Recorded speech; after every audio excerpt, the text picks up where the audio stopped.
Wonderful. Welcome everybody. How are we all this evening? Good. All good? Lovely to see you all, lovely to meet you all again. And welcome to Real Estate Riches, the sneak peek preview night. And tonight we will share with you over the next hour and 15 minutes some key information. And I'm very sure you'll go home with some value, some key things that you didn't know before. And then it's with you to make a decision to come and do the course as well. However, you'll walk away with some good info tonight. So, and you're welcome to ask questions. I've also got here tonight Armando, who also does the course with me. Armando, say hello, Armando. All right, everyone. So he's going to be here in case you have a question at the end. And this is our third year running Real Estate Riches, and we hope that you also become rich, which is good. So welcome. Now, disclaimer: I'm not a financial advisor. This is an educational course. If you want a financial advice, please see your financial advisor. So we're here to educate you on strategies that we use to create wealth in real estate. It's for you to work out if it's the right strategy for you. Now, the first key thing I want to share with you is your past does not have to be your future. A lot of times people live in the past. We had once I remember a lady called Sue, and she did our course about 2 years ago, I believe. And her past, she went and endeavoured in real estate, and she lost money because she didn't have an education. And I remember her coming up to me and saying, you know, I lost $50,000, and I went through it, and she had no feasibility study. She just guessed when she bought the property and hoped that it would go up. She did a renovation, and then at the end it didn't have the value that she was hoping. So we don't want to live on hope, we want to live on fact. And we want to calculate everything whenever we do anything. And yes, there'll be times it goes out a little bit, but we're not going to be losing money. You know, we're going to make money. And we can only do that by being studious in our approach. So myself personally, who's met me before or come to a breakfast or an event? Yeah, about half the people. So my name's Stan Contos. I'm a director and founder from Soul Results. And I was never born in a wealthy environment. I did not know anything about property or wealth. I had no idea. My parents were labourers. We lived in a low socio-economic area. I remember living in an area with lots of trust homes. I remember kids at 12 shooting up heroin. I remember in year 10 somebody got stabbed in the toilet. I remember a gang coming and taking over our school. I remember all these things. It was a really interesting environment to be raised in. Definitely not a very affluent, wealthy environment. But I had one thing that assisted me, and I had great mum and dad, right? And I had a couple of great sisters and some good friends. And so the encouragement from my dad to study and use my mind and advance myself out of that environment was all I needed to propel myself out of it. So I remember also, I came out, I was educated, I got into a profession, and I still, I may have known my profession, but I didn't know anything about real estate. And I remember my very first home that I purchased in Para Hills. The only reason I bought it was because it was close to my sister. There's a couple of streets away. I wanted to live near Jenny. That's where she lived. I want to live there too.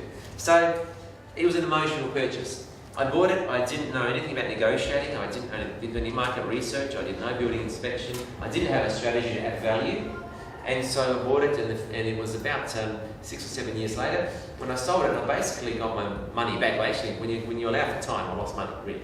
So who's ever bought a property without doing a proper feasibility and just buying it because it felt good? Anyone done that? I did it, right? Right, good. We don't want to do that anymore, right? That's not the right way to buy property. So we want to learn how to buy educated. So anyway, I remember in 2002 I started to go to real estate courses and learn. So I'd go here, I'd go interstate, I'd spend thousands of dollars and travel costs and flight costs and accommodation, all that stuff, and the course.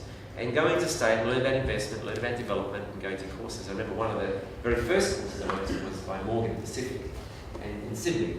However, the challenge with going to Sydney was the real estate market there is not the same as here. Over there we would learn strategies, we'd learn development and renovation strategies, but we'd learn things like how to get a block of apartments or units and gut them out and refurbish them and then strata title them and sell them, and things that are very not easy to do here. The Adelaide market is very much more around consolidation, yes renovation, yes subdivision. There's specific strategies that work really well here. But anyway, I took some strategies from there. What I got knowledge, I got a shift in my mindset, I got to be amongst people that were inspired and wanted to create wealth and wanted to learn about real estate, and so I took action. And my goal was to be financially free. I wanted to be in a position where I had choice with my time to do what I love to do, such as this. I enjoy teaching. I enjoy mentoring managers and partners and running many businesses around the country. I wanted to have choice in what I wanted to do. And real estate was one of those vehicles that not only provided me with if I wanted to sell a property, make some cash, I used it as capital to help me buy businesses as well. So I used cash flow to fund real estate to build equity to buy more business, etc. So I made it a self-funding model. And so real estate is a great way to become financially free. However, to be financially free, you have to be realistic. Who here has 1 or 2 properties? 1 or 2? Yeah. Who here has 10 or more properties? Great. You're in the right place. Because this is what I want to encourage you to do. I want to encourage you to have multiple properties over a period of time, done in a safe way, and using a leapfrog strategy, which is creating wealth and then leapfrogging and buying the next one. And it's very realistic to be able to do 1 every year or 2. It's very realistic. So if you're really efficient, you can do 10 in 10 years. Right? If you're very efficient. If you're not, you can do 5. Right? But the key is, it's your first one that will need some capital, and if you do it correctly, each one after that you should be able to generate the capital in the property to leverage and leapfrog and buy your next one. And of course, that's independent of growth. When growth occurs, that is your bonus. Like right now, the market is growing between 4 and 5% in Adelaide. It's growing about 15 in Sydney, but 4 or 5 here, which means every property you have every 12 months is growing by 5%. So every $400,000 property is growing by 20,000. And if you put 80,000 to buy it, or 100,000 to buy it, you're making 20% of your money just by holding it. So it's very effective. Yeah. However, we don't depend on the growth. The growth is a bonus to us. We depend on strategy to create wealth. That's what we do. And so because we have strategies, we create wealth during the bad times and the good times. So when is it a good time to buy? When do you think? Anytime, because you have a strategy, right? But most people do not have a strategy. They start buying when the market is rising. That's how they make their money. And if they're buying at the top and the market turns, they start to lose money. And so that's a dangerous practice. I know people that have had to sell properties because they've gone into negative equity. They bought at the wrong time, and they sell at the wrong time, and they're losing capital. So we want to create capital so we don't need to. You know, when the market dropped, after GFC, that year after it grew about 12 to 15%, and the year after that, it started to come back a bit, and we had a few quiet years. And then during those years, I was buying because there wasn't any buy spread, so just keep buying. And I was creating value in those properties, even though the market wasn't good. Because you can create value, it doesn't matter if it comes back 5%. If I was creating 15 or 20, it didn't really matter. I was creating wealth anyway. When it's growing, you make more. So the goal was to be financially free. And I realised by going to seminars, such as the Real Estate Riches, the one we're going to present, we begin to change our thinking and we get away from what I call the cultural hypnosis of the masses, right? There's a cultural hypnosis, a way people think that keeps them in that environment, right? When it comes to real estate, they think, you know, 1 or 2 is it, and that's what they stick with. They do not have the capacity to expand their mind by themselves. That's where the benefit of being in an environment where people are expanding their thinking, so you can expand too. And then by expanding your thinking, you go and you set goals and you bring them into reality. So cultural hypnosis, you know, you yourself are your greatest source of energy, or your greatest enemy is yourself, and your greatest source of inspiration is yourself. So you need to know which part of yourself you're going to tap into. So what must I do to succeed? Well, I've got to get knowledge. I've got to surround myself with the right people. I've got to get a mentor or mentors. And I've got to have a team of consultants, a team of people that can help me. Because you alone can do it, but you cannot do it alone. And most people want to do everything themselves, and that's where you can make mistakes. Who here has read the book Think and Grow Rich? Yeah? Excellent, most of you. It's a fantastic book. I recommend you all read it. Now, you've got to follow every part of Think and Grow Rich. And what does Think and Grow Rich say about specialised knowledge? Do you remember specialised knowledge? Yeah, that's okay. It says in there, in the section on specialised knowledge, it says you must bring people to work with you, whether they're consultants or employees or partners, that have specialised knowledge that you don't have, to make sure you don't make a mistake. You must have those people. It also says in there, there's a section on masterminding. You must mastermind. You must have a team of people that you operate in harmony and collaborate together to create wealth. Yeah. So you've got to follow every rule in Think and Grow Rich to create wealth. And so there was 4 key realizations that came to me. The first one, and this came to me, who's ever been to seminars? To get educated? Seminars? Yeah? The first realization I had when I went to a seminar, and the next seminar was, I started to think, oh yeah, I know all this stuff. I know what to do. I've heard it before. I know what to do. And then I realized, was I doing what I knew? And I wasn't. I thought, well, I've got to take some action. There's no use doing a program and not taking any action. And of course, I'd meet people, and of course, I'd go out and I'd make this realization, go, well, hang on, this is my second seminar, and I haven't taken any action. I've got to take some action here, and go out and start doing it. And then I realized that a lot of people don't take action. It's incredible. You go to a seminar, you get educated, you get inspired, and they don't take action. The second thing I realized, it's never the perfect time in real estate, but it's always the right time. When people weren't taking action, they'd be saying to me, oh, there's talk about that there's going to be a crash. Or, what if interest rates go up? Or, unemployment seems to be rising, which means people are going to default, and real estate values are going to drop. And they come up with every excuse because it wasn't perfect. But for me, it's always the right time. You make money in real estate when you buy, not when you sell. Which means, yes, you're going to buy it at the price it's worth or less. And yes, you must buy it with the intention to add value to it, with a strategy to make it grow in value. So within a year, you have equity, you have value. You're not depending on things going up. And if they go up, it's bonus. And the last realization I had, knowledge is only potential power. But knowledge with action is power. It's informed action. You've got information and you take action. If we take action without information, we could end up doing something destructive. Right? Ignorance is not bliss. Trust me.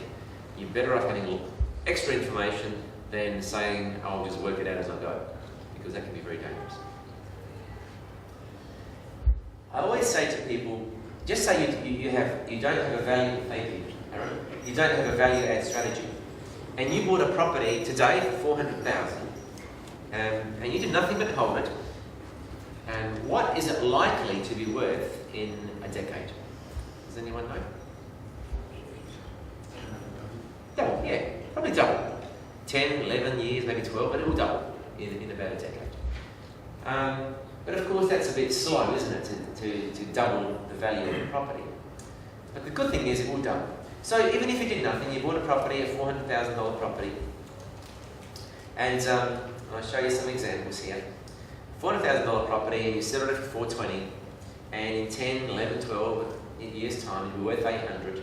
You would have made equity increase of $380,000 over 10 years. If you divide it at $730 a week in passive wealth. So imagine that over a 10-year period, every morning you wake up and you made $100. Every week you made $730 just for holding real estate. Okay? That's the pattern for the many decades before, and so if we base it on history, it's likely to be the pattern in the future. In Adelaide, we follow the eastern seaboard. We tend to be 1 to 2 years behind, maybe not in intensity, but definitely in trend. And so on the eastern seaboard, we're seeing some incredible rises of 15% per annum for the last 2 years. Okay? And so it's likely we're going to get some increases here, though we don't know how much. Is that all clear so far? Yes. Yes.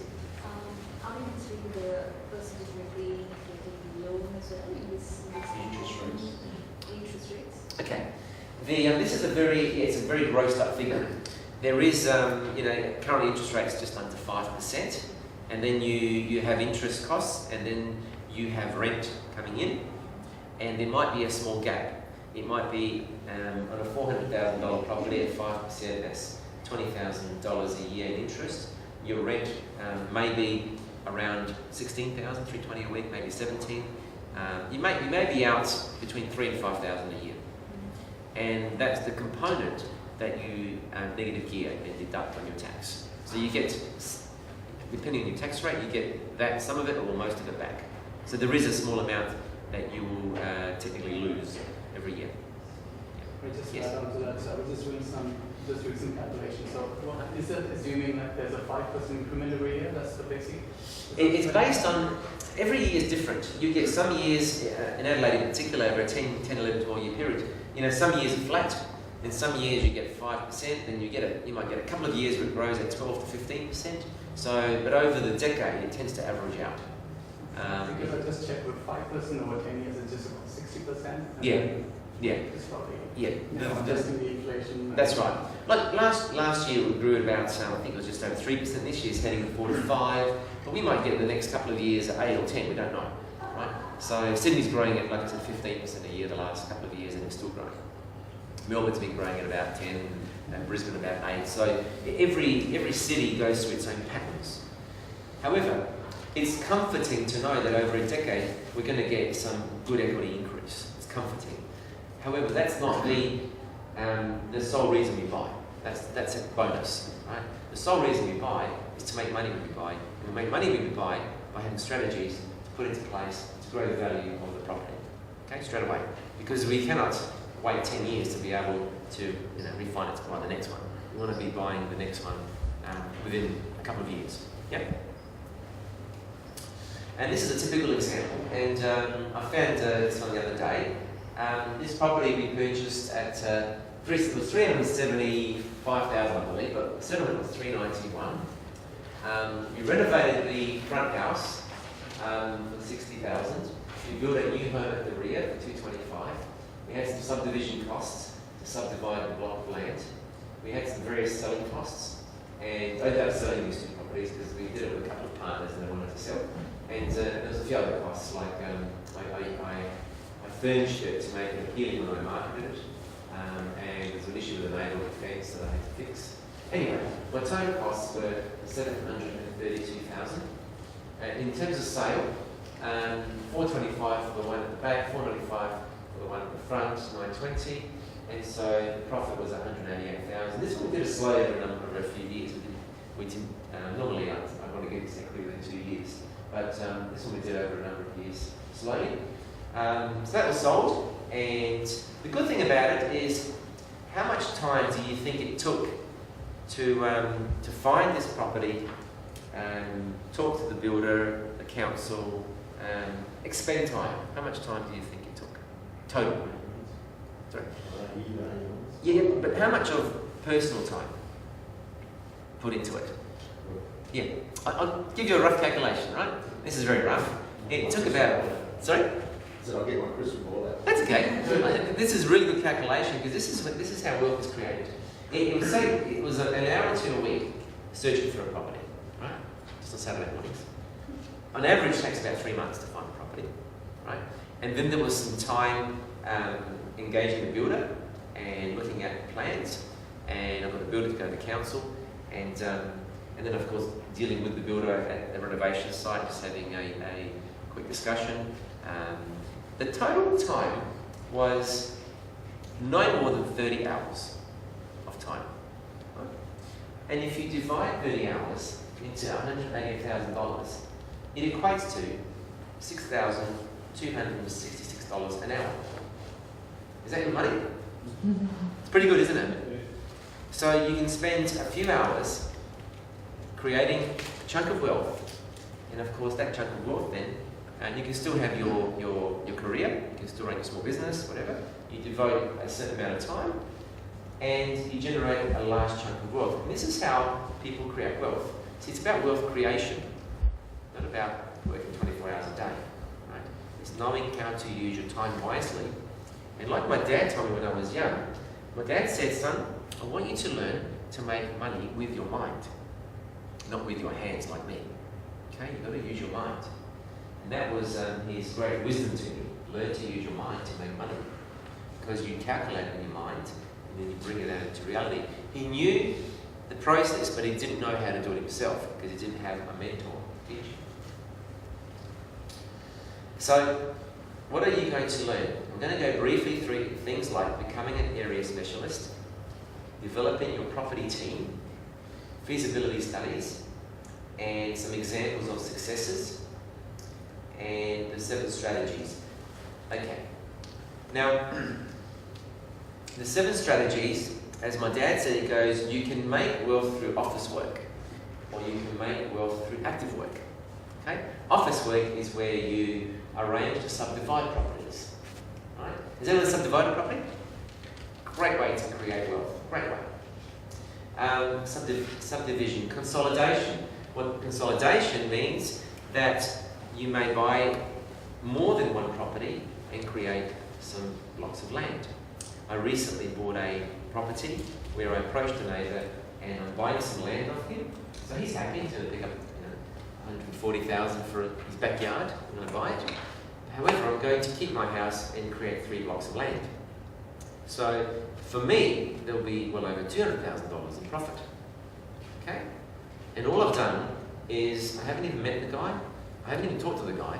I just told the agent to approach him. He did, and just dealt with my conveyance. I mean, it's just been on the phone and through a few emails. And in a few months' time, we'll exchange contracts. I'll buy a backyard and I'll go on and create a couple of $100,000 while I'm sitting in my room. Make sense? And that has not even taken me 2 hours yet. Right? It's just very, very succinct phone calls and emails.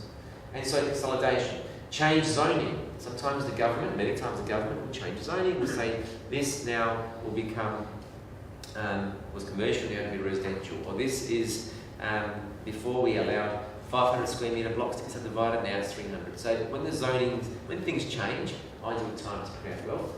And property options, and we have an options contract that we share with you over the course, valued at about $6,000. Now options are a great way to secure property without putting really any money down, very little money down as an option fee. Anyone heard of options? You heard of options? Yeah?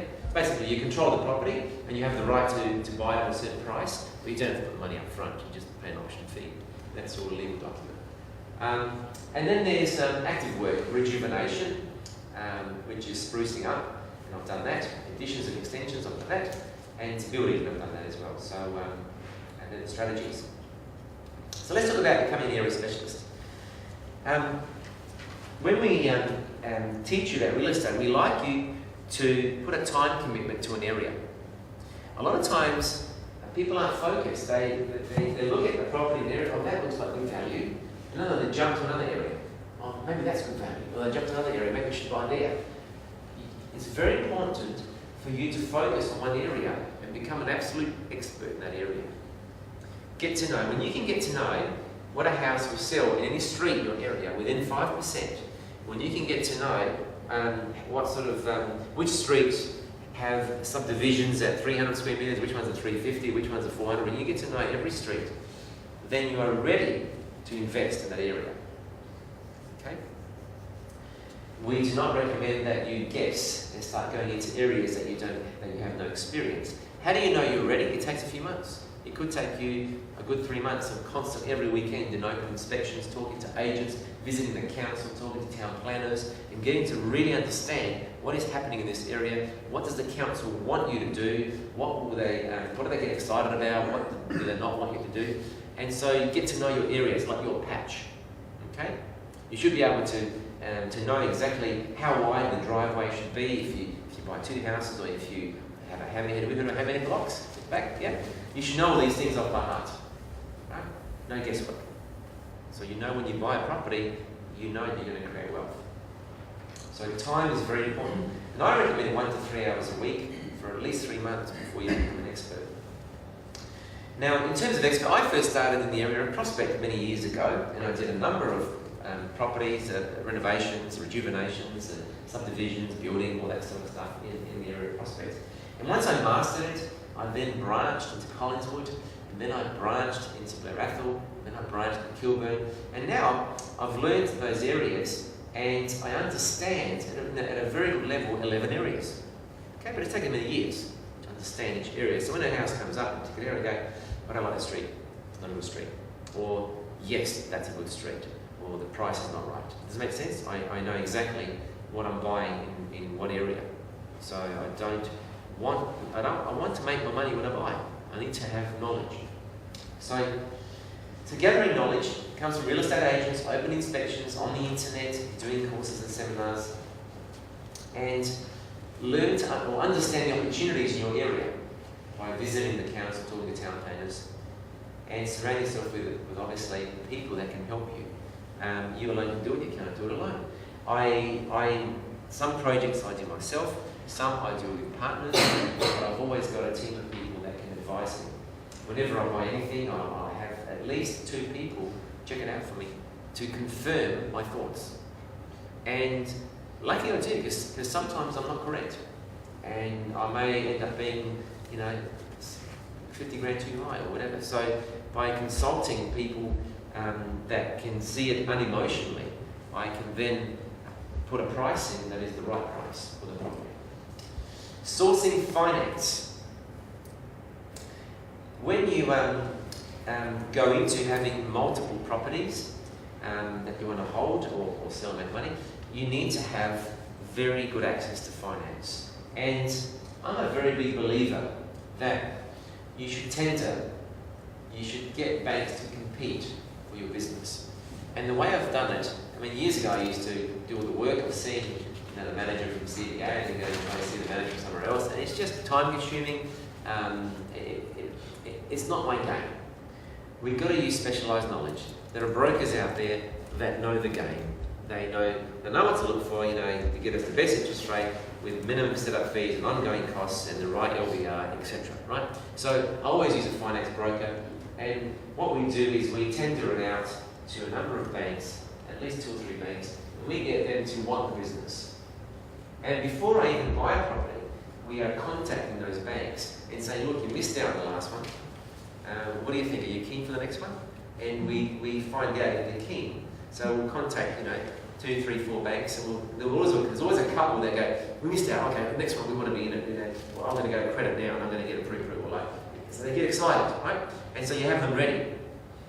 And so when the next property comes up for you to buy, you know the banks that are keen, and you get the finance broker to tender it and play the game, right? If you really wanted to miss out last year, you could miss out again, you've got to sharpen up your interest rate or sharpen up your costs or get your LVR to 90 or 80, whatever it is, right? And so you get the best deals you can possibly get. Even during post-GFC, I had difficulty getting money from the Big Four because they really tightened up. Who experienced any lending just after GFC? Who got difficulties, yeah? It was really challenging, wasn't it? And then I just branched out and I went to the credit unions and I went to Bendigo Bank and People's Choice, etc. And they were giving money. They were okay. So it tightened up there, but I went there. So I was still able to access funds. So finance broker. You need to know when to get your own valuer. A lot of banks will always tell you every time that if you get your own valuer, we won't consider it. I always say that. And so what I recommend you do is you find a valuer that has a couple of key qualities. The first one, you've got to get the panel of the bank you're going to borrow from. Remember, you've done your research, you've got your 2 banks you're going to get to bid. And secondly, you meet them and make sure you're comfortable with them. Make sure they're commercial, and they'll give you a good valuation. This, of course, is for if you want to revalue a property to raise some funds. And so what I always do is I get, where I know that certain values of my property, I'll get my valuations done myself, I'll pay for it, I'll know what panel they're on, which banks they're on, I'll then tender to those banks, one of them will fight and get it, then I'll say, here's the valuation if you want to use it. They can't say no, I'll use on that panel. Thank you very much. Does that make sense? It's all strategy. You can't leave it to guessing, you can't leave it in their court. You've got to take control of it and make sure you can guarantee your finance every time. So, Power pre-approvals. I just purchased a property about a month ago, and the other day I had a phone call from the bank that missed out last time on this property. They're really keen this time. They ring me up and we've got your pre-approval and you can buy $1 million property and we'll give you 90 lend on it and blah blah blah blah. And they left the message on my phone and we're going to send you an email to confirm it all because we're keen to do the next one, right? So I can go to an auction now and I can buy a property for $1 million and I don't have to be concerned about getting finance. It's all pre-approved. So it's very powerful. Or I can go to a for sale and say, look, and give them an offer that's cash, unconditional, and get maybe perhaps a slight discount as well. Make sense? Some power pre-approvals. Sourcing gap funding. Does anyone know what gap funding is? No. Gap funding is the gap between what the bank gives you and the price you're going to pay. Okay? So just say the property is $400,000 and the bank gives you an 80% lend. That means you've got to put in 20%, yeah? Which is $80,000. Plus your settlement costs, right? Which is normally about 5%. So you need to put in $100,000. So you need to find out $100,000. Excuse me. Gap funding is usually you get your gap funding from the property that you've just added value. You've done something to it, you've added value, you refinance that with the bank, get your gap, and use that gap to fund the next acquisition. Does that make sense? You do your numbers and make sure that the negative gearing component is not going to affect your serviceability, which means that your ability to pay that the small amount that is going to be negative geared. So you can check with your accountant to make sure, can I afford this? Can I afford to buy my second property? Can I afford to buy my third property? And the accountant will do the calculations for you and let you know, yes, that's safe, you'll be fine, you deduct it on tax, you get this back, you can hold another property. And so your tax bill goes down and your assets go up. And then you, as the market grows, you create wealth. And so the government helps you to increase your wealth. Right? Gap funding can also come from vendor assistance. And anyone heard of vendor assistance or vendor finance? Yeah. And so I bought my holiday home. The seller he just built 2 new homes right on the water and couldn't sell them. So I contacted a friend and they made it buy one each. Yeah. So we approached him and he left the gap in there. So we put a bit of money in, not much, and he gap funded it. And we paid him in about, I think it was 2 or 3 years later, we paid him the difference. We refinanced it, the value had gone up, refinanced it and gave him his money. So essentially he helped us buy a holiday home. Pretty good? Yeah, so gap fund. Vendor assistance. You generally in a really good market, it's not as easy to get vendor finance or vendor assistance. It generally works better in a difficult market. I want to talk about development of your property team. Now, if anyone's got any questions as I go through, please just put your hand up and we can answer those questions. Is that okay? Yeah, just ask the question. There's no, it's a relaxed evening, lots of information. The purpose of a team, really, you have a team around you, and I'll explain in a moment what the team is, to minimise your risk, right? It's all about risk management. If you do not have people around you, you could make a mistake in your assessment, you could make a mistake in your the work you do to the property, and end up either not making much money or losing money. So you've got to have a team to minimise risk. And of course, a good team will save you money. How do they save you money? Because people charge you money. So for example, a town planner might charge you $200 for an hour.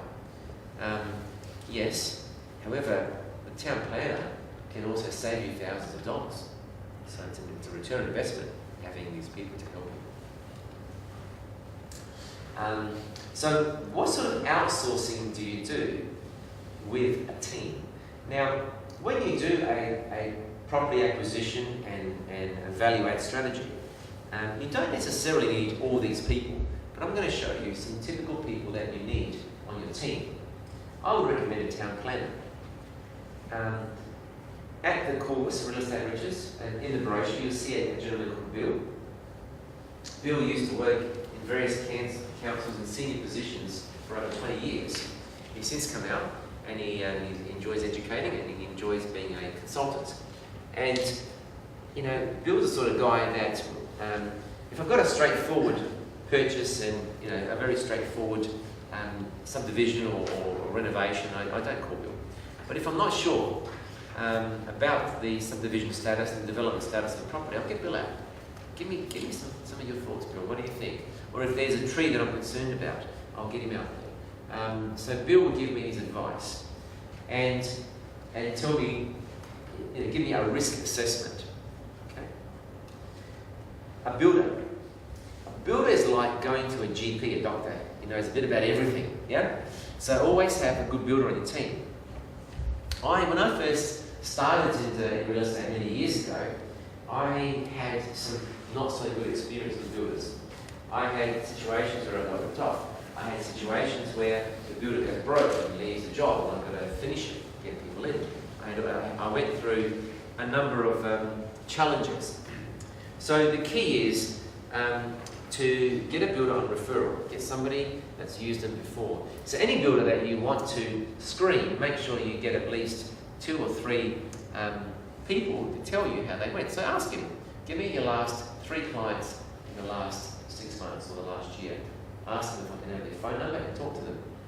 And when you speak and do an assessment on a builder, you've got to ask 3 things to the clients. What was he like with budget? Did he stay on budget? Or was there lots of variations? In other words, did cost blow out? What was he like with time? Did he achieve what he wanted to achieve on time? And what was he like with quality? Was he a builder that created good quality work? Did you have to find a whole lot of defects and get them fixed? And so, excuse me, a good builder, when you have him on your team, he will assist you. Yes, he'll assist you with assessing the site, and look at things like the gradient, whether it needs filling in and retaining walls and all these extra expenses that you need to be aware of. He'll go to the council with you. He'll work with an architect or a draftsperson and lodge an application to the council and help you get it through. Right? So a good builder can generally do the basics, but when you need more specific advice, you need a town planner. A surveyor will come and peg the site and help you to subdivide the site. That's what a surveyor does. A surveyor does all the subdivision process and all the water and all the sewerage and everything that needs to be done. Surveyor. You need an architect or draftsperson to help you with drawings. A conveyancer will help you with this. Obviously, when you purchase a property, the conveyancer will help you settle the property and give you clear title.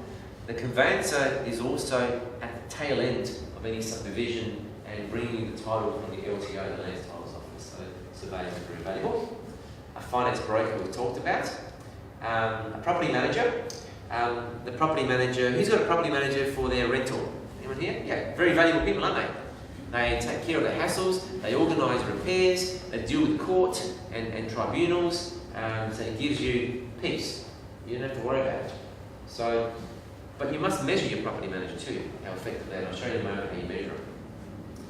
A buyer's advocate, somebody that you give criteria, who searches, finds you a series of properties, you then discuss the property or properties, they go negotiate and help you buy the property. Right? Or a negotiator. I don't use buyer's advocates much, I have in the past. I use a negotiator. I find a property I like, I then get the negotiator to go there and negotiate with the real estate agent. He does a lot of, he's very good at finding out what the vendors actually want. A good negotiator will save you money, right? Because he knows how to pester the agent and get exactly what price they'll take. An arborist, someone know what an arborist is? Yep. That's the gentleman that helps, or lady that helps you with assessing trees, particularly significant trees, and how you facilitate removal legally. A residential property value we talked about, and you need some property market research as well. Some sort of analyst to give you up-to-date information. Now, of course, that could be a subscription, right? I use propertyreview.com. You get a daily email and you get all sorts of activities around Australia and what's happening in the real estate market. You may be getting information from RV Data, another subscription, and you just want to know what's going on. Why do you think you want to know what's going on, not only in Adelaide but around Australia? Why? Who knows why? Trends. Trends, yeah. because the trend is your friend. Yeah. So you want to know what's happening on the eastern seaboard, because eventually it starts to come here, and so you can actually calculate that you're going to make some free equity by knowing the trend. Great. Measure everybody. Everybody in the team should be measured. You should know how you're going to measure their performance. I am my property manager, for example. We have 5 key KPIs, key performance indicators, and we measure the property manager's performance. Every month they get a report. They give us a report about our properties, we give them a report about what we think of them, right? And so they can improve if they're not doing well. So attentiveness, return emails and phone calls in 24 hours, administration, accurate and thorough, accounts paid on time, and increase follow-up within 3 days, reports on time, the 17th of the month, or whatever business day is available, valuable recommendations, problem solving of issues, and speed to market for renting and different levels of marketing options given with regards to the goal of reducing vacancy time to 2 weeks or less. Who else does that? Who measures their property manager like that? That alone will make you a lot of money. Measure them. Sit down with them, have a coffee, say, look, love you, want to work with you, but this is the way I'm going to measure you every month. Is that okay? I need you to know what I think of you professionally, right? And then I'm going to give you a report every month. And then I would like you to achieve 80% plus for us to continue to do business together. Because I'm paying you X percent of my rental, therefore I expect a certain level of service. Do you agree? Yeah. So you've got to let them know. And after a while, they respect you. They really respect you, and they actually rise to the challenge. They'll either rise or fall off, and you've got to go somebody else. But they generally rise, and they like somebody to hold them accountable to a higher standard. Because now, when they're doing a good job for you, they start doing a good job for all the other clients too. And so their business grows. So you're actually helping them grow their business. And they'll thank you for it, because you raise the standard. Okay? So always measure. Same with the builder. You should be measuring a builder. If you have a builder. Feasibility studies. It's very important for us to know how much profit we're going to make. There's a wisdom which says, proper planning prevents poor performance. Yeah, you've got to plan. If you fail to plan, you plan to fail. So, you make your money when you buy. The things you've got to look for example, if you were going to get a property and you were going to subdivide the property into 1 or 2 or 3 blocks of land, or maybe a hammerhead, you will need to assess it correctly when you do a feasibility. You've got to make sure there's no significant trees. You've got to make sure there's no easements. Anyone knows what an easement is? Yeah? It's an area of the property which is designated you cannot build on it. Right? For whatever reason, there could be piping, it could be electrical, it could be something under there. Council restrictions, laneways, setbacks and open space, you should know that. Because you are an area specialist and you know exactly what the setback is from the front, how far back you can build the home, and how much open space, in other words, open space that you need when you build a home. Negotiations. When you negotiate with a council, yes, you may be able to negotiate on precedents, which is it's been done before, but only if it's recent and only if it's in the current plan. Right? Sometimes councils change the plan or regulations.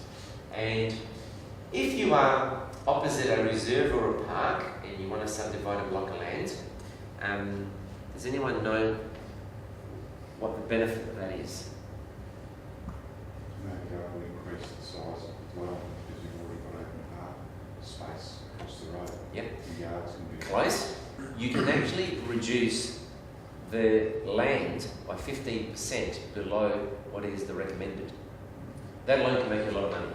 Can you imagine if you had, say you had a large block of land, and you could generate an extra block worth $200,000 because you knew that. Right? So if you buy opposite a reserve, you can ask the council if you are allowed to reduce the block of land because you already have, like Paul said, a park across the road of open space. Yeah. So that bit of info cost me $200. Just that bit of info. Yeah. It's quite powerful. So next time you find a property and you know you could make yourself a lot of money just by knowing that. Can you buy some land off the neighbour? If you're going to be subdividing, and if you bought a property with 1,000 square metres and you've got other properties next to you 1,000 each, not everybody wants a big backyard. Perhaps knock on the door of the neighbour and say, hey, can I consolidate that land? I'll give you some money. Sometimes they just take it, yeah, 100, whatever it is, you calculate the money you can pay. Generally, you pay them close to a market price, and a lot of times I've done 2 in the last 6 months. One of them said, they both said yes, but one wanted too much, so I've said I walked away and dropped the price, and if they want to come back to me, but one said yes, easy. Feasibility studies. This is one of my coaching clients.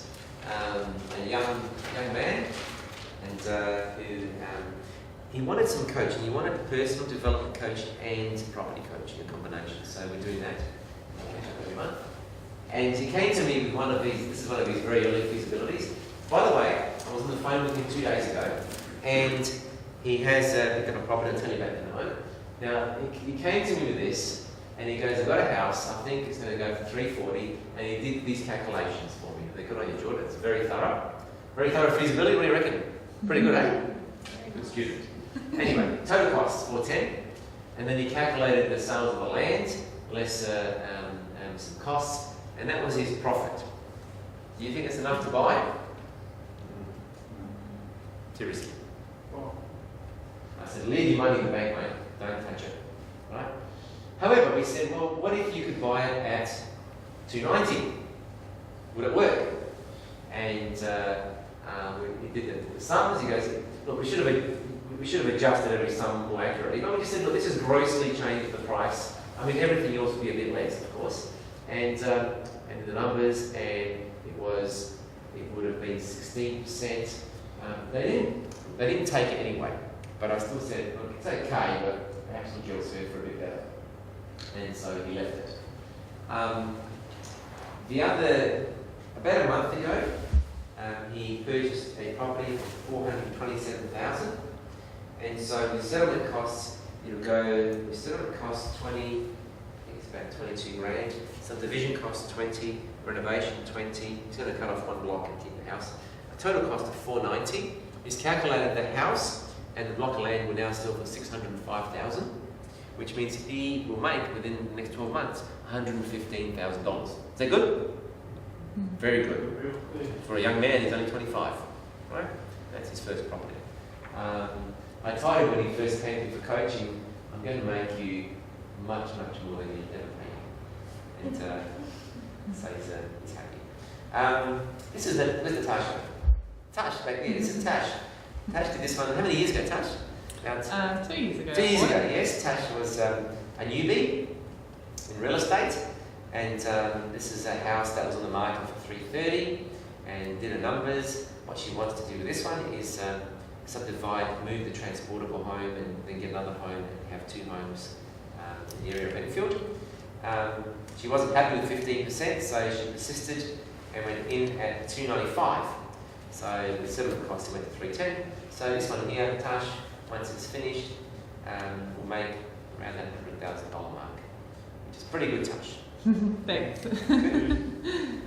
Excellent. So a lot of times people tell you, oh, there's no deals if there are 20%, no deals.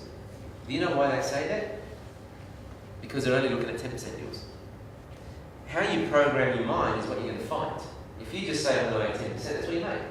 If you start saying you're going to make 15, you start finding deals at 15. If you say you're going to make 20, you start finding deals at 20. So you determine a number in your mind, and then you search for deals and strategies to make that money. I have a checklist there. I don't use this checklist anymore, but I use it in my mind when I look at a site. So when I look at a site, I say, what size is the land? How wide is it? How deep is it? What's the total area? And is the site flat or is it on a slope? If it's on a slope, what do? What's the first thing I do when it's on a slope? Get my builder in. Straight away, get my builder in. because I want to know what the extra building costs are going to be being a site. Okay? What is the orientation of the site? Is it north facing? What will fit? What will the codes allow? Are there any trees I need to check out? If so, are they significant? Where are the services? What new connections need to be made? And how will my development affect street character? Councils are very funny on maintaining character in an area and streetscape. So you've got to always think ahead. How are you going to negotiate with a planner? And when you inquire with a senior planner, you ask questions such as what guidelines are there upon which a planning proposal for the site might be based, what similar developments have taken place recently, and what rejections have there been, right? What's been rejected? Because there's no use wasting your time and their time and costs if you're going to send something you rejected. How long does it take to get the planning approved? And if you find that it's going to be a bit tricky, sometimes it's good using the architect that they like, or the draftsperson they like. Because human beings make decisions with relationships. And when you're dealing with councils, you know, you can tick a lot of the boxes, and there's always this vague area where, you know, if we don't feel it's right, we won't approve it. Vague clauses. Anyway. Financial feasibility, what do the numbers say?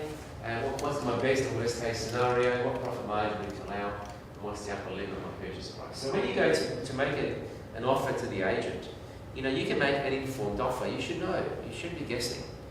You know, if they want 600,000 and your price has to be around the 560 mark, then you tell them, look, it's 560, and the reason it's 560, it's going to cost me this much to renovate, it's going to cost me this much to subdivide, it's going to cost me this much to put retaining walls, and that's the price I pay.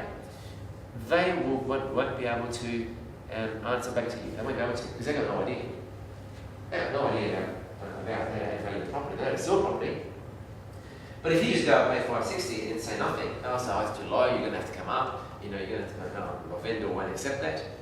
But as soon as you start explaining why and give them details, they won't be able to answer back. They'll just go, okay. So either you present or you don't. And land acquisition, of course, legal and accounting related questions. Your accountant, I mean, you don't need to be a lawyer, but your accountant is the best person to determine the structure.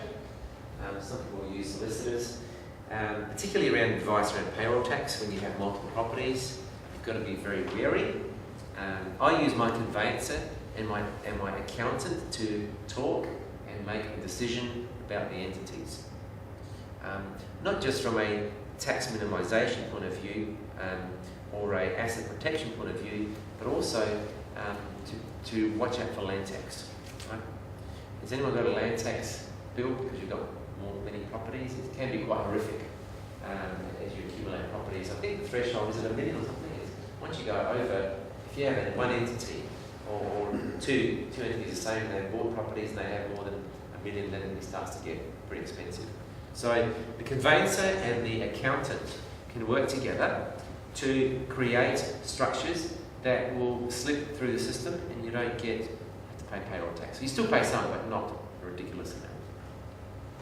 And then, it might be a trust buys that property, or two trusts in partnership buy a property, or a name, not a trust, or a company. They'll design structures to keep you so that properties do not get linked together, and so you can minimise your payroll tax. So you need people to do that. That's what I'm saying. If you paid a conveyance for a couple of $100 and your accountant $100, $200, and they saved you $5,000, is that worth it? That's the value of a team. Very important.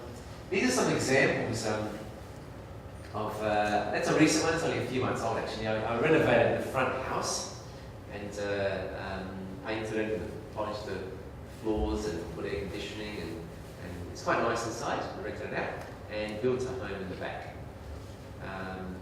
Building a new home. That's actually near the end, we're just finishing it off here. This home here I've sold. It was a renovation, rejuvenation renovation of the home. And then at the back we created a nice Tudor, which is also sold. Beautiful little Tudor, quiet.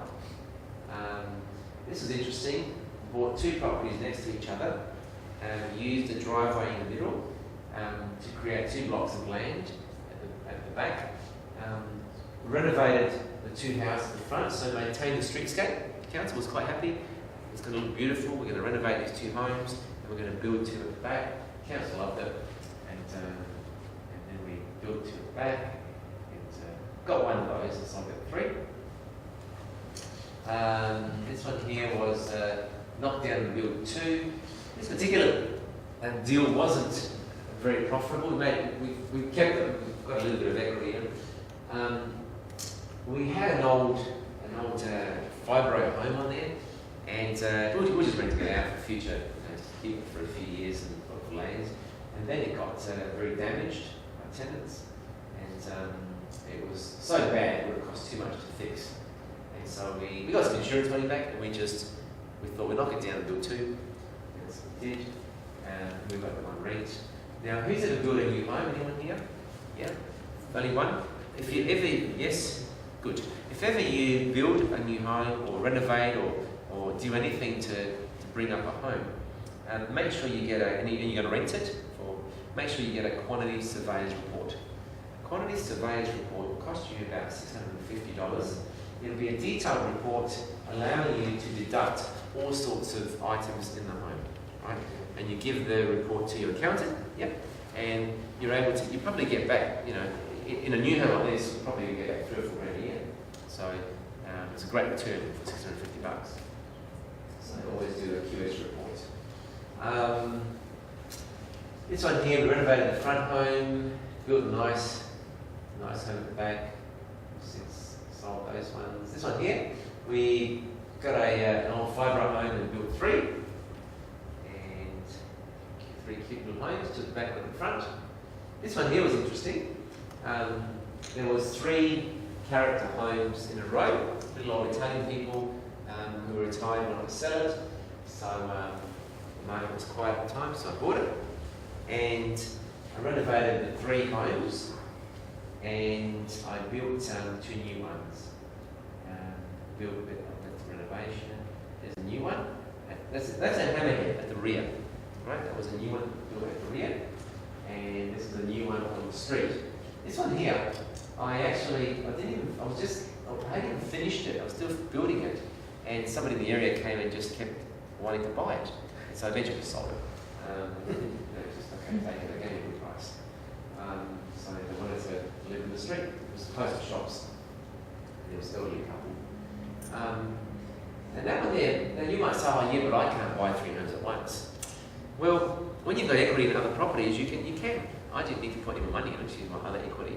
And the good thing is, even with development, I did put a bit of money in for the renovations, but most of all the building now, I just funded it out of the equity I created by subdividing land.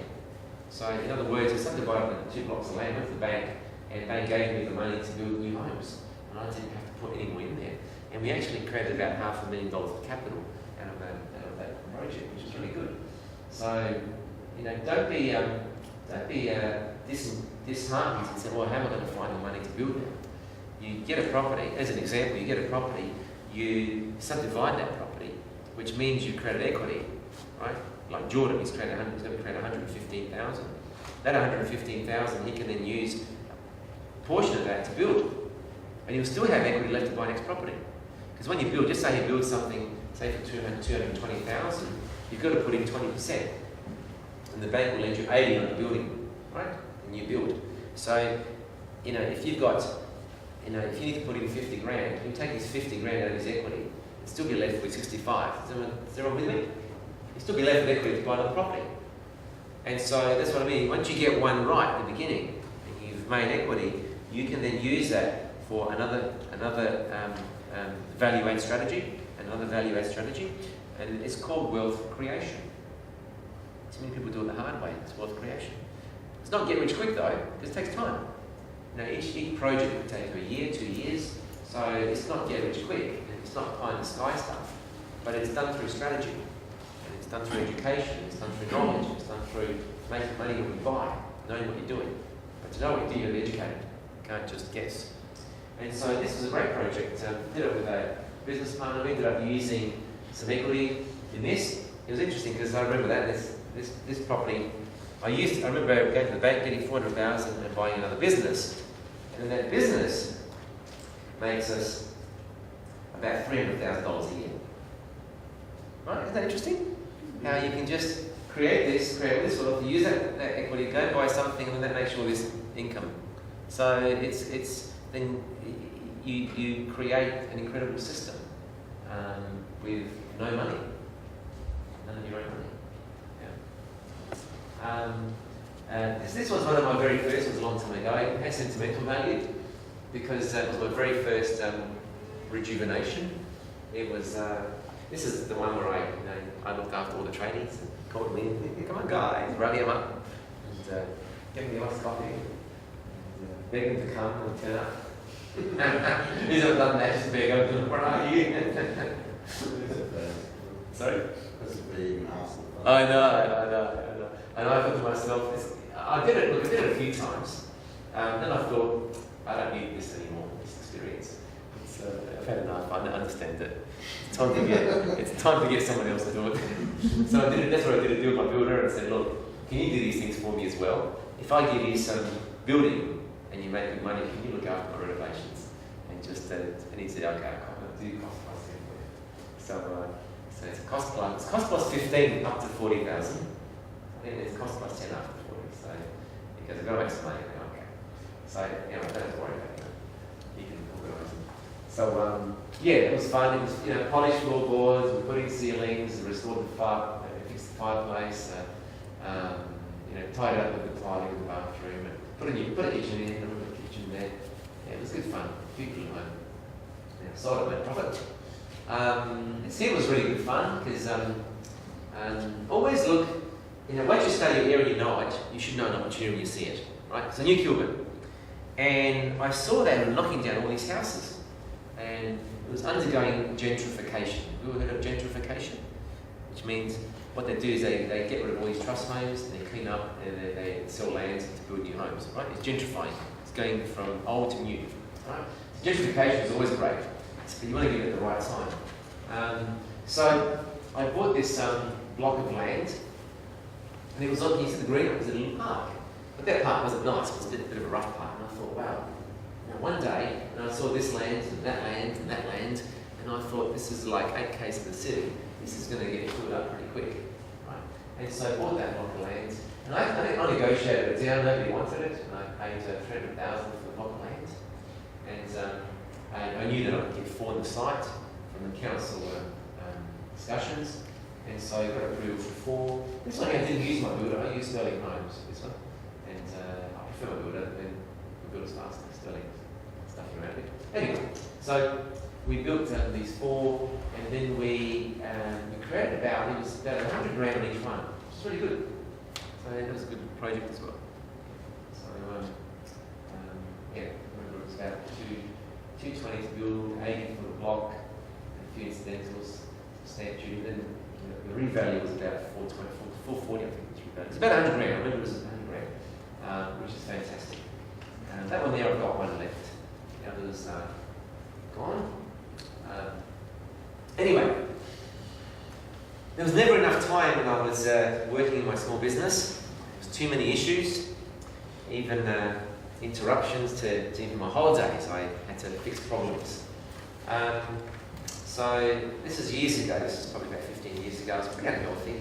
I did have time, and I wasn't studying. I was just working hard.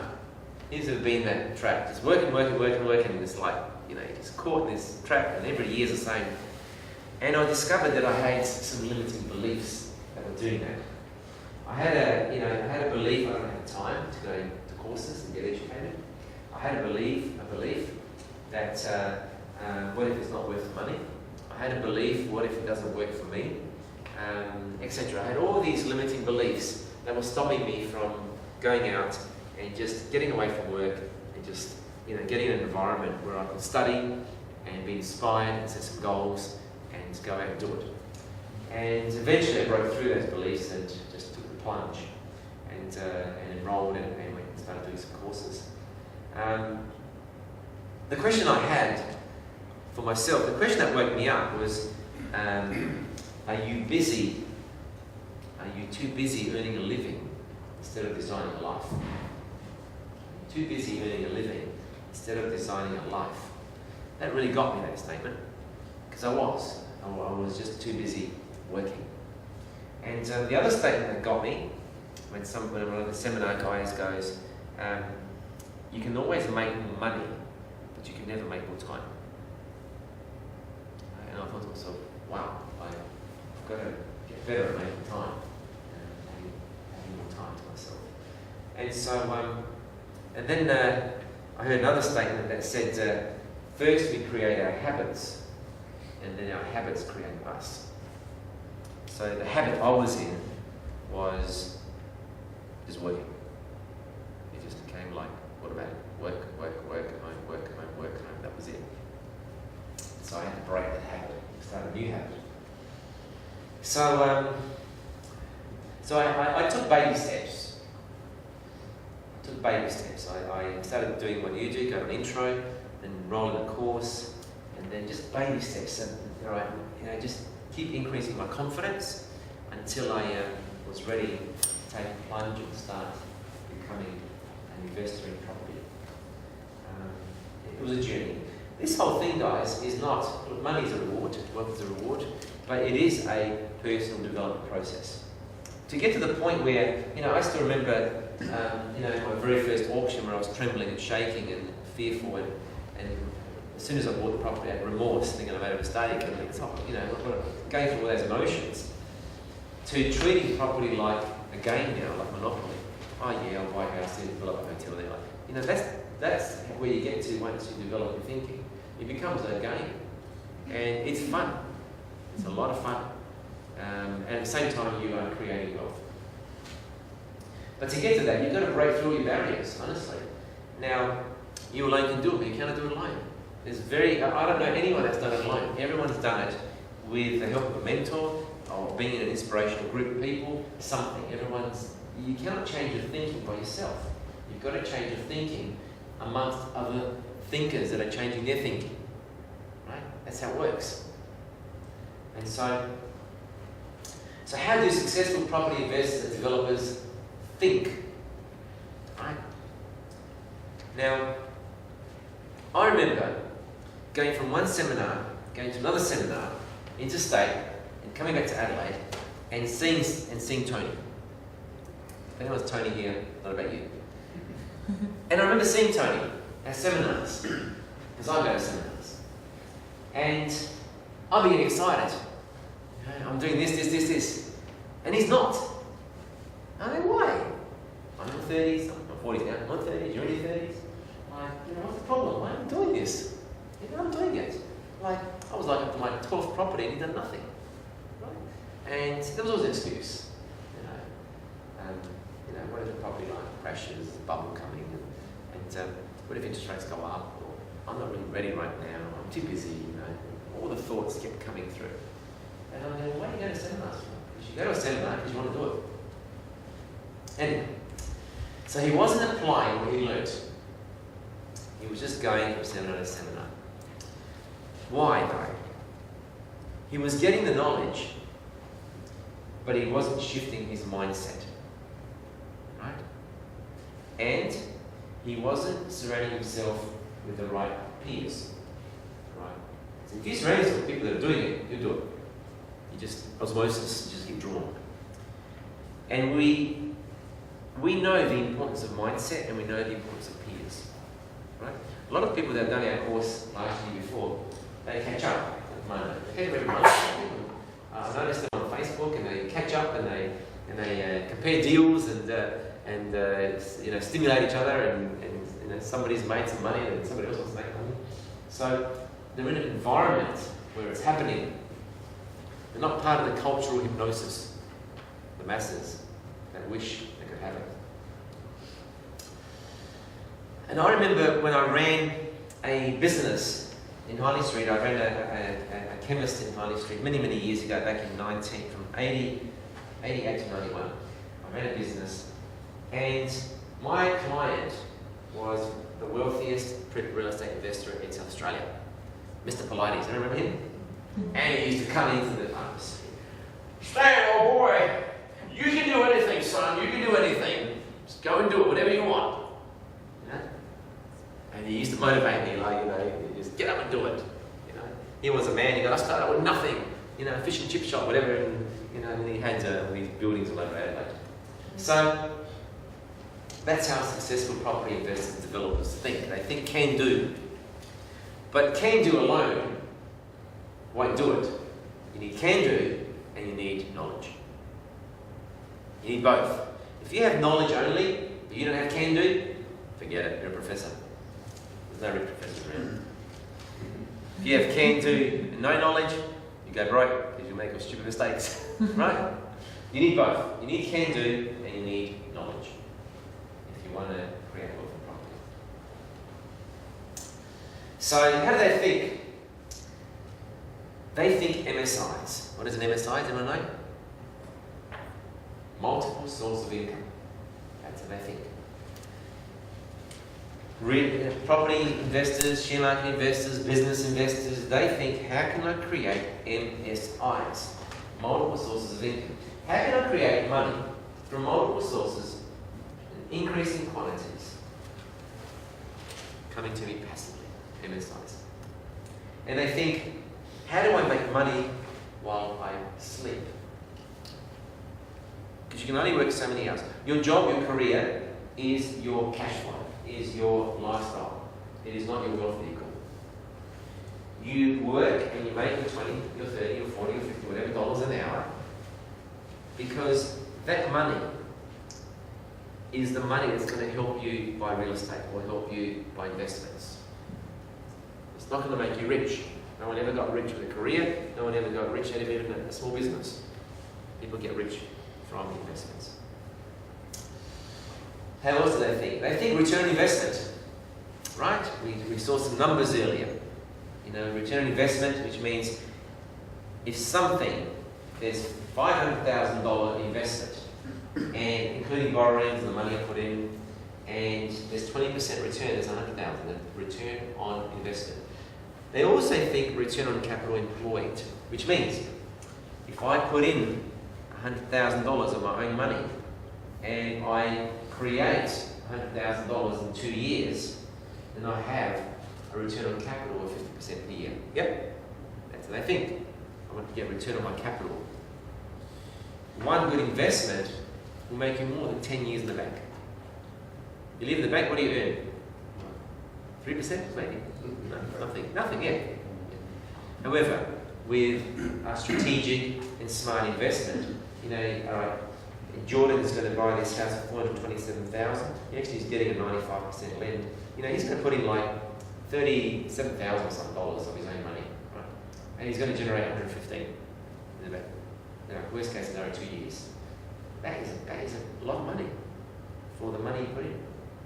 And then you get that, and you do something else, and then you get this, and you get that, and do something else.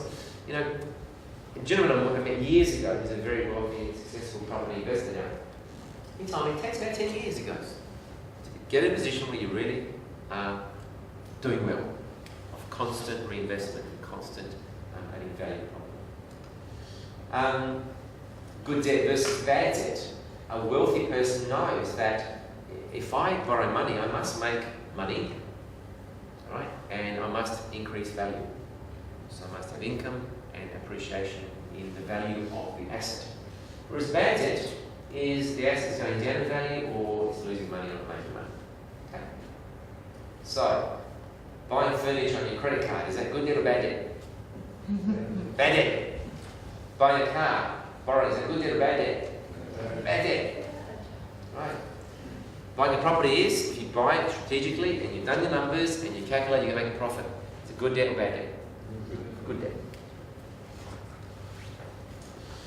Income versus assets. Too many people get caught up with income. I know people that are in the medical profession or in the legal profession, and they can make $500,000 a year.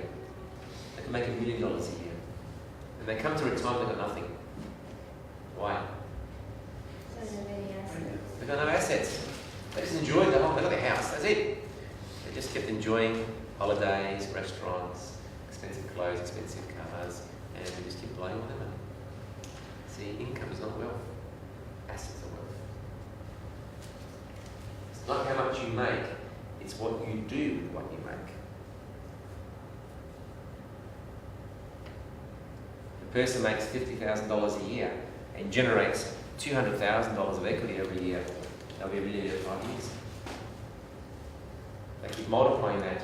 It could be worth $5 million in 15 years. You see? And yet they've only ever made 50 grand a year. Because they're smart with their money. That's what my dad told me. Tax optimization. They think, they go to good accountants. You know, at the Real Estate Riches seminar, we've got Joe. He's a property developer himself and an accountant and a finance broker, isn't he, Monday? Yes, yes. This man's amazing, guys. Like, you know, I don't know any other accountant that does property investment development like Joe. So he knows every loophole, every legal loophole, everything you need to know about structures and setups and maximising the profitability of your investment. And you'll get to meet him when you come to Real Estate Riches. He'll be there one of the nights, giving a talk, getting information. You can ask questions. Warren Buffett, principles for creating wealth. Who knows Warren Buffett's principles? What's number one? Protect thy capital. Number one, protect your capital. Never lose capital. Why? Why do you want to lose capital? Never. If you lose 50 grand, have you lost 50 grand? How much have you lost? Probably lost 300 or 400 grand. That's how much you would have needed to earn to save that 50. After tax, the living costs, right? It would have taken you 3, 4, 5 years. Who knows how much to save that money? So you mustn't lose it. Protect your capital. It says why you must do feasibilities. What's the next rule?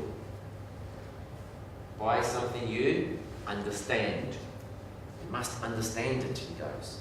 Whether it's a property, a business, whatever it is, you must understand. You must not be ignorant. Ignorance is not bliss. Ignorance is pain. Okay, buy something you understand.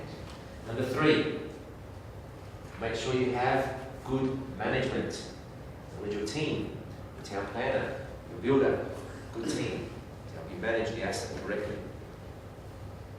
Number 4, buy an asset that has a good history and a good future. There's a trend. Doubled in the past 10 years is likely to double again in the next 10 years. Yeah? These are the rules of the richest investor in the world. Warren Buffett principles. And the last one is always buy at the right price. Buy at the right price. Use key performance indicators to measure how the market is going, timing and such. So if you're going to sell real estate, so many people, they buy at the wrong time when the market's up and sell at the wrong time when the market's come back. And they complain, can't make money in real estate. There's certain times you can sell real estate. Now's one of the times right now. The market is moving up. But 3 years ago, 4 years ago, was not the right time to sell. So we've got to know, if you're going to be selling real estate, you've got to know when to sell. And when to sell means you've got to have KPIs. What are KPIs? Key performance indicators. Yeah. What are some indicators? What do you think are some indicators that tell you it's the right time to sell if you're going to sell? Auction clearance rate. In Adelaide, if it's above 60%, it's pretty good. Right? Days on market. Interest rates, trend. The trend is stable and going down. It's good. In other words, unemployment levels. We're not too good there. As long as it's stable. So, there's certain times which is a better time to sell. You can sell any time, but my recommendation is if you're going to sell during the good times. And buy all the time. You can buy any time because you've done your numbers, you know what you're going to make. Make sense? Yeah? Good. Be a contrarian thinker. Be greedy when others are fearful. Be fearful when others are greedy. In other words, when the market is down as it was 3 or 4 years ago, that's the time to be buying. When the market is booming, you can still buy, but just be very wary. That's when people pay too much. Stay away though from doom and gloom sayers. Be very careful because you read a story every day in the paper. Who's read a story in the last month in the paper that the property market's hitting a bubble and it's going to burst? I mean, this has been going on for 6 years now. I've been reading those stories every week for 6 years. The wealth creation process. Most people earn money, spend money, and invest if they have anything left. Educators, the uneducated. The educated people create money, or earn money, or create it. Invest, straight away invest, and eventually spend only from their investments. Because if you spend from your investments, how much can you spend? Forever. Because your investment brings in money every month, every week, every month. So you can then spend forever. You don't need to work unless you want to work. I love working. That's just me. When I was 35, I retired, and I love working. Nobody else retired. I'm by myself. I was like, there's no one else around. It's like, what do I do now? Everyone's working. I thought I'm going to go back to work. Just run my businesses and do something. So anyway, be educated. An educated person has a budget. Have a budget. You must have a budget. Anyone got a budget? Very important. Money in, all your expenses, electricity, telephone, entertainment, clothing, everything. Right? You should know exactly what you're left with every month. And then you can see if you can reduce some costs. We spent $100 at the restaurant, maybe we can spend $80 and get the same quality food somewhere. Or we spend so much. Does it make sense? You look at your budget, you treat yourself like a business, and you reduce costs, you still enjoy life. Right? You don't need to waste money. Do you need to have that coffee every day? You know, that $5 coffee every day. $5 coffee every day is $1,800 a year. That could fund you your next property. Or at least half of your next property. It could fund the negative gearing component. Okay? You could buy a property for $300,000 as tax deed in Enfield, and it will cost you maybe $50 or $60 a week to hold it. When you do your strategy with it, it makes it $100 grand. Make sense? So a cup of coffee could be costing you $100 grand. Okay, so just have a budget. Run your life to a budget. And what you do is you make more money, you can expand your budget. So instead of having, $1,000 a year on holidays, you can go to $5,000 eventually because you're making money, and $10,000, and $20,000, and $50,000. I have a friend who spends $100,000 every year on holidays. That's his budget. It's in his budget, it goes. $100 grand a year, holidays. It's my budget. Because he keeps expanding what he's making. Wealth mindset, 80% is mindset, 20% is strategy. We talked about that before. Power modelling, mentors, seminars, education, and goal setting, the 1% formula. You must have a dream. In 5 years' time, I want to have 5 properties. 10 years' time, 5 properties, 10 properties. You're going to have a dream, right? And every year you're going to have a goal. And then you're going to break it down to steps I'm going to do this month. Then you're going to break it down to tasks I'm going to do every day. You must do something little every day, little 1%er to get you to your goals. Make sense? Do something every day towards your goals. So what would be a task for you to buy a property that you could make $100,000 on? What would be a task every day? Real estate. Exactly.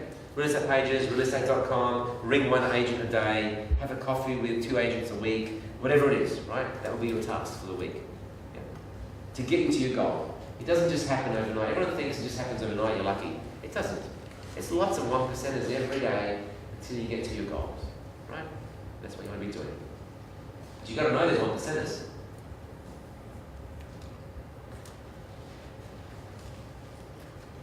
The law of compounding. A wealthy friend of mine said, Stan, the way you make money is you make a good decision and then let time go. Time will make you wealth. Good decisions matured like a wine. Warren Buffett always thinks in 10-year lots. If you study Warren Buffett, anyone read Snowball, the book? Great book, great biography. And everything he's done has been 10-year lots. He thinks in 10 years' time we're worth this much. This, in 10 years' time we're worth that much. He never thinks 1 year. It's a baby step for him. Even at 84, or is he 84, 86, he's still doing investments. He thinks in 10 years.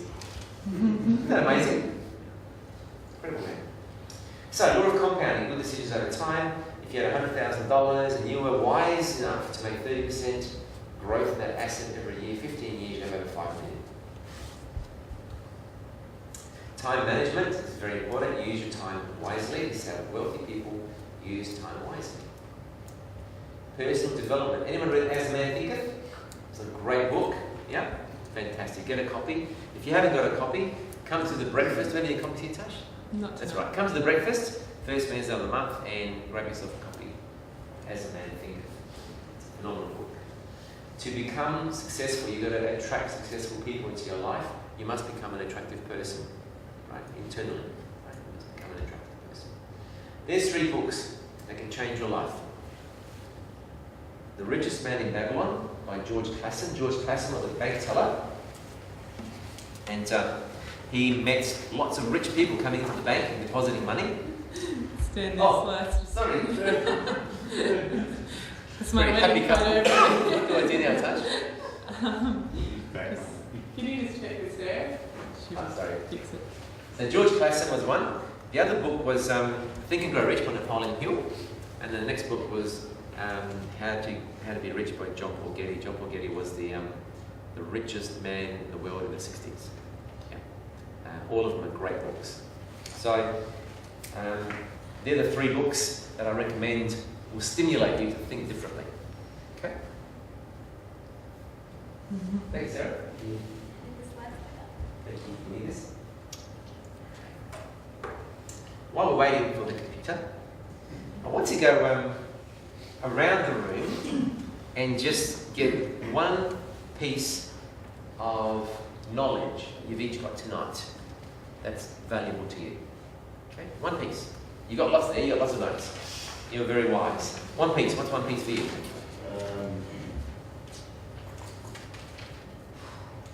Sorry. That's all right. Pick one. Anyone. Sourcing your finance. Sourcing your finance. Excellent. One piece. Knowledge with action or whatever. Correct. One piece. Yeah, I mean, copy dates, full in a very big dog. One piece. Yes, about the specific factors about investments and borrowing money from money. Yes. Good. One piece.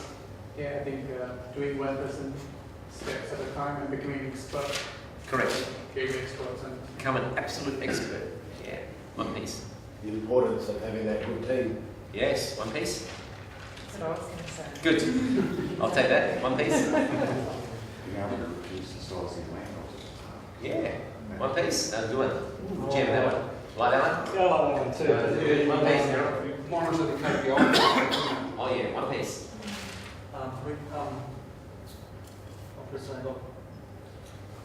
What was that? Wise advocate. By advocate. Yeah. One piece. Everything that everyone said, especially the feasibility study. Yes. Feasibility. Definitely. You want to make money in your life. Yes. One piece. The land officer part. Yes. One piece. Monitor your property manager. Yeah. One piece. I guess you're going to surround yourself with a team. Yes. As I say, building a team, but also the conveyance, working to a couple of strategies or different ways Yeah. of looking at that. Fantastic. One piece back there, sir. knowledge is power. Yes. One piece, man. Opposite change. Yes. Fantastic. So this is frozen now. No, it's working. Is it working? Yeah, you've got time. Oh. It's working. Okay, mine's freezing. Okay. The journey of 1,000 miles begins with a single step. I mentioned before, you alone can do it, but you cannot do it alone. And money will always transfer from the uneducated to the educated. Always does. That's just society, it's just Western civilization. Happens in the share market too. Right? So the secret is to be one of the educated. So the Real Estate Riches course is one of the next steps for you to property wealth. There's the power of immersion. It's not just education, right? It's not just getting knowledge.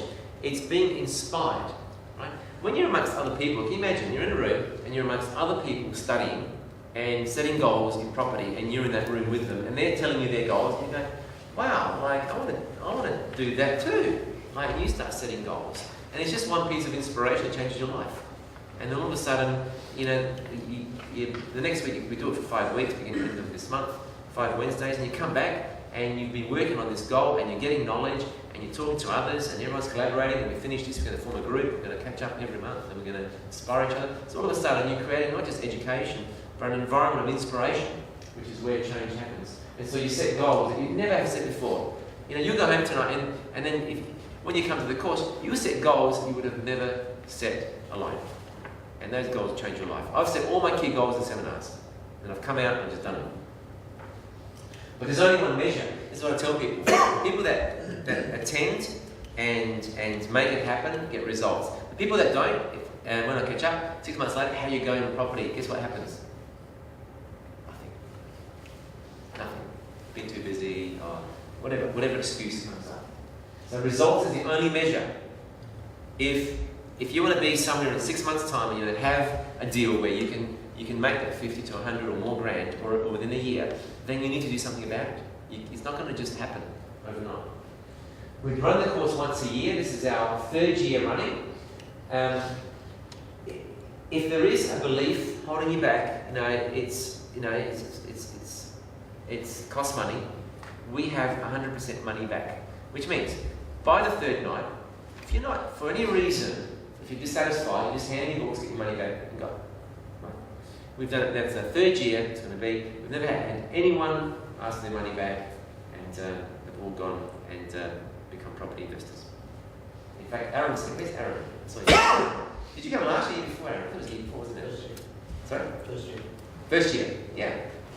And I remember coaching Aaron back then, and he got a house, correct me if I'm wrong, Aaron, or correct me if I'm correct, in Blair Athol, and it was a 278,000 or something? 280, yeah. And he created equity of 100 something, wasn't it? After I finished building. Yeah. 180,000 equity. Instant 40 before, and then 180 once you finish, yeah. So, is that a pretty good return? And I doubt it would have taken you how many hours? I mean, I don't know. Maybe you like putting in more hours than me. But That for me, that was my first one. So that was probably 20 hours more than what you. yeah. So it's still a great return on your time, if you divide it. So 100% money back. And the good thing is 2014 is an ideal time to invest in the Adelaide property market because the market is stable and gradually growing, right?